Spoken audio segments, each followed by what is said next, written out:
কথাগুলি বলিতে না বলিতে পূর্বোক্ত দ্বিতীয় ব্যক্তিও তথায় উপস্থিত হইল এবং শ্রী শ্রীমা দেখিলেন সে পুরুষ নয়, রমণী, প্রথমাগত পুরুষের পত্নী।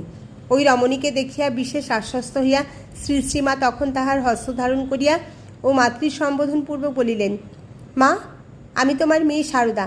সঙ্গীরা ফেলিয়া যাওয়ায় বিষম বিপদে পড়েছিলাম। ভাগ্যে বাবা ও তুমি আসিয়া পড়িলে, নতুবা কী করিতাম বলিতে পারি না।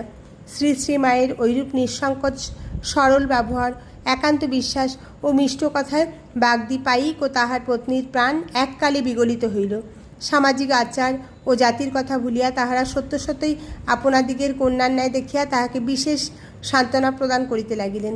পরে তাহার শারীরিক অবসন্নতার কথা আলোচনা করিয়া তাহারা তাহাকে গন্তব্য পথে অগ্রসর হইতে না দিয়া সমীপবর্তী তেলোভেলো গ্রামের এক ক্ষুদ্র দোকানে লইয়া যাইয়া রাত্রিবাসের বন্দোবস্ত করিল।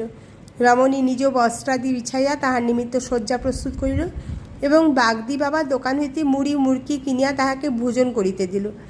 এইরূপে মাতা পিতার ন্যায় আদর ও স্নেহে তাহাকে ঘুম পাড়াইয়া ও রক্ষা করিয়া তাহারা সমস্ত রাত্রি অতিবাহিত করিল। প্রত্যুষে উঠিয়াই সঙ্গে লইয়া ২-৪ দণ্ড বেলা হইলে তারকেশ্বরে উপস্থিত হইয়া এক দোকানে আশ্রয় গ্রহণপূর্বক তাহাকে বিশ্রাম করিতে বলিল। অনন্তর রমণী তাহার স্বামীকে সম্বোধন করিয়া বলিল, আমার মেয়ে কাল কিছুই খাইতে পায় নাই। বাবার অর্থাৎ তারকনাথের পূজাদি শীঘ্র সারিয়া বাজার হইতে মাছ তরি তরকারি লইয়া আইসো। আজ তাহাকে ভালো করিয়া খাওয়াইতে হইবে। পুরুষ এই সকল কর্ম করিতে চলিয়া যাইলে শ্রী শ্রী মাতা ঠাকুরানীর সঙ্গী ও সঙ্গিনীগণ তাহাকে অন্বেষণ করিতে